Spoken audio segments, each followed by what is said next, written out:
bienvenue sur Clean Rider pour essayer le Ray 7.7, un scooter 100% électrique fabriqué en Espagne. Mais avant toute chose, je vous invite à vous abonner à la chaîne YouTube de Clean Rider et de ne pas oublier de cocher les notifications. Le Ray 7.7 est un scooter 100% électrique, donc un concurrent du BMW CE04, mais il est plus petit, il a un gabarit, je dirais, moins valorisant, mais beaucoup plus adapté à un usage urbain et aussi beaucoup plus facile à garer dans un petit garage comme le mien. La partie cycle se compose d'une fourche télescopique avec une jante de 15 pouces à l'avant et un système de freinage Rear One à 2 pistons. Et à l'arrière, on trouve une jante de 14 pouces avec 2 combinés ressorts amortisseurs qui ne sont pas réglables et un système de freinage avec un seul piston.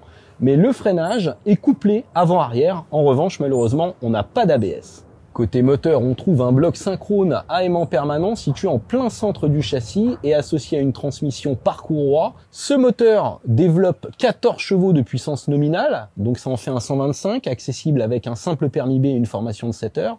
Mais la puissance en pic est de 23 chevaux pour 165 kg, ce qui fait un excellent rapport poids-puissance, d'autant plus qu'on a un couple de 60 Nm.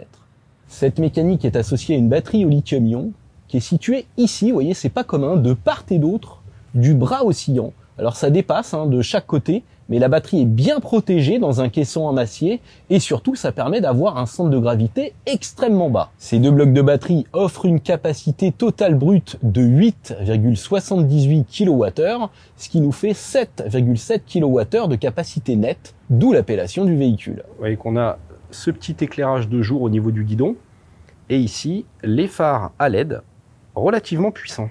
Alors ce qui est dommage, c'est qu'on n'a pas de béquille latérale, mais la béquille centrale est très bien conçue. Vous voyez qu'elle est située à l'avant du véhicule. Et comme on a une marche arrière, eh bien il suffit de poser son pied ici, quand elle est rangée, et de faire une petite marche arrière pour redresser le véhicule et le mettre sur sa béquille. Alors au niveau du confort de conduite, vous voyez qu'on a un plancher plat, ce qui est vraiment pratique, puisque ça permet de loger un sac.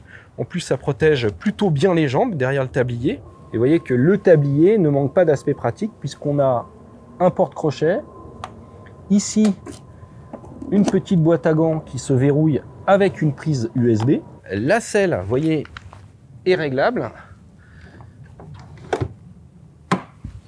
On va regarder le coffre, donc vous voyez, hop, ça s'ouvre très facilement, comme ceci. Alors on peut rentrer un casque de taille M, mais à condition de mettre la selle sur la position la plus haute. Vous voyez l'instrumentation qui est très bien faite, très lisible, instrumentation entièrement numérique avec température extérieure, température de la batterie, charge, autonomie, trip partiel, trip total, et on a même une petite horloge, donc c'est complet.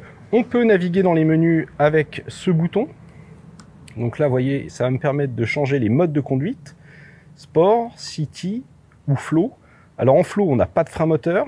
Donc là, je suis dans les menus. Je peux régler, vous voyez, la luminosité de l'écran. Vous pouvez voir que j'ai une connexion avec une application mobile pour surveiller ma charge à distance. Mobile connexion. Allez, contact. On va démarrer en mode City. On débéquille. Et là, c'est l'avantage d'avoir un scooter léger. Là, j'ai petit témoin vert. Et c'est parti. Alors, l'avantage de ce scooter, c'est que non seulement il est léger, bien équilibré, mais surtout il braque très bien. Regardez, je vais faire un demi-tour sur moi-même. Hop, profitez d'être ici, pas de circulation. Tchac, tchac, tchac, tchac, tchac, tchac. Et là, j'ai pas braqué à fond. Donc ça, c'est quand même un gros point fort. Et c'est parti. Alors la position de conduite, j'ai mis mon siège au plus bas. C'est la position que je trouve la plus confortable. Ça fait un mini dosseret derrière. Donc c'est bien. Donc en mode City, la puissance est limitée. Mais j'ai toujours la même allonge, Ça va pas réduire la vitesse de pointe, ça va surtout réduire la réactivité de l'accélérateur. Hop. Mais je dirais que c'est déjà très réactif en mode City. C'est pas mal du tout. Là, je sens le frein moteur parce que je suis en descente. Mais là, petit virage derrière la Twingo.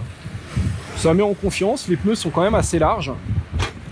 Alors évidemment, il faudra se méfier sur le mouillé parce qu'on n'a pas d'anti-patinage, pas d'ABS, donc on peut bloquer les roues, on peut patiner à l'axel. En tout cas, en mode City, l'accélération est assez progressive. Allez, là je me mets en mode flow, j'accélère. Ça marche mieux en flow. Ça marche mieux qu'en City. On va tester le mode sport. Tac. Et là je sens tout de suite que le freinage régénératif revient. D'ailleurs je vais voir jusqu'où il va. Donc là à 30, j'en ai toujours pas mal. Ah ouais, en sport, ça réagit mieux. Donc le freinage régénératif est pas aussi marqué que sur une voiture avec l'e-pédale, mais il est plus marqué que sur la majorité des 2 roues que j'ai pu essayer actuellement en électrique. Donc encore une fois, ça confirme que sur toute la partie, je dirais, électronique, ils ont bien assuré chez Ray. Que ce soit l'ordinateur de bord, les modes de conduite, le freinage régénératif, tout ça, ça fait sérieux. La selle est un petit peu ferme, mais les amortisseurs travaillent bien. Allez, là, vous voyez, ça bouchonne. Regardez, j'ai un boulevard devant moi. Hein. Là, c'est l'avantage d'avoir un petit scooter étroit. Hop, hop, on se faufile comme une anguille. Et là, on va prendre les freins au feu orange. Ça freine vraiment pas mal. Hein. On a un très très bon dosage, du mordant. Et puis un répartiteur qui va retarder, je dirais, un éventuel blocage des roues, mais ça vaut pas un ABS. Alors on va se faire une accélération au feu en mode sport, 1, 2, 3, paf. Hop, ça y est, ouais, ça marche quand même. Ça marche un peu mieux, mais en même temps, c'est pas brutal. Donc en effet, le fait de ne pas avoir d'anti-patinage est pas trop gênant, du moins sur le sec. Gestion de l'accélérateur pour se maintenir en équilibre et tout, c'est vraiment précis, c'est bien. Hein. Allez, c'est parti. On va prendre une petite voie rapide à 90. Ici, là, alors au début c'est 70, mais ça va vite passer à 90.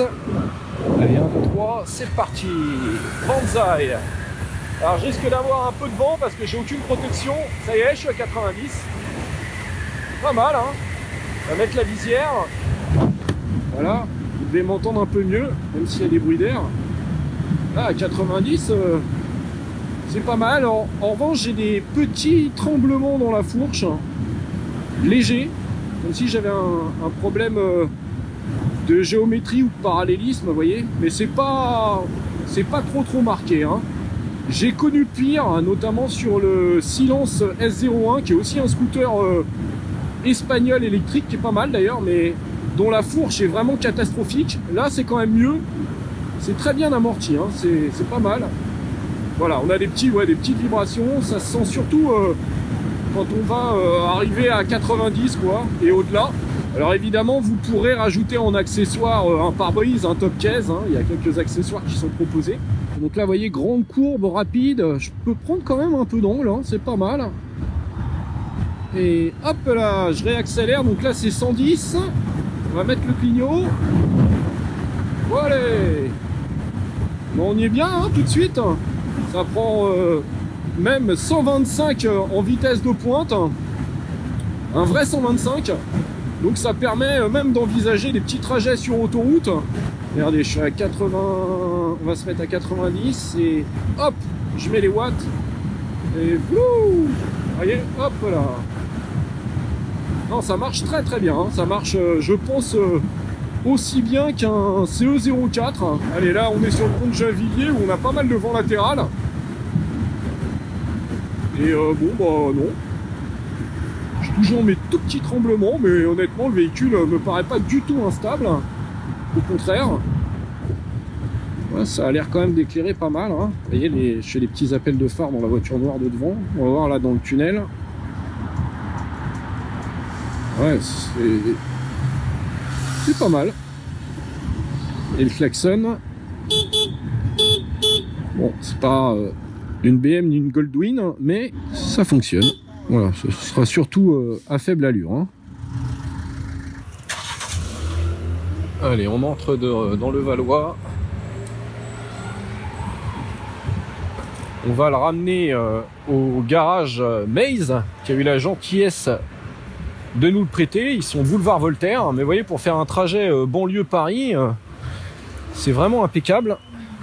Il me dit 84 km restant en mode sport, sachant que j'en ai fait 18,2. Donc ça fond pas comme neige au soleil. On a vraiment une bonne autonomie. Et si je me mets en mode City. Voilà, je suis à 126 km, vous voyez. Et là, encore une fois, le mode City n'a absolument rien de frustrant. Je pense même que c'est le meilleur mode. Hein. En tout cas, pour la ville, il est bien adapté. Allez, hop, regardez le X-Max 125, là, bim.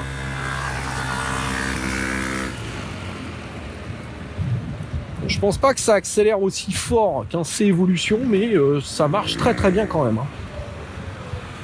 C'est un 125 celui-là? Ouais, c'est un équivalent 125 en électrique. Ah ouais, Là, il part bien, hein.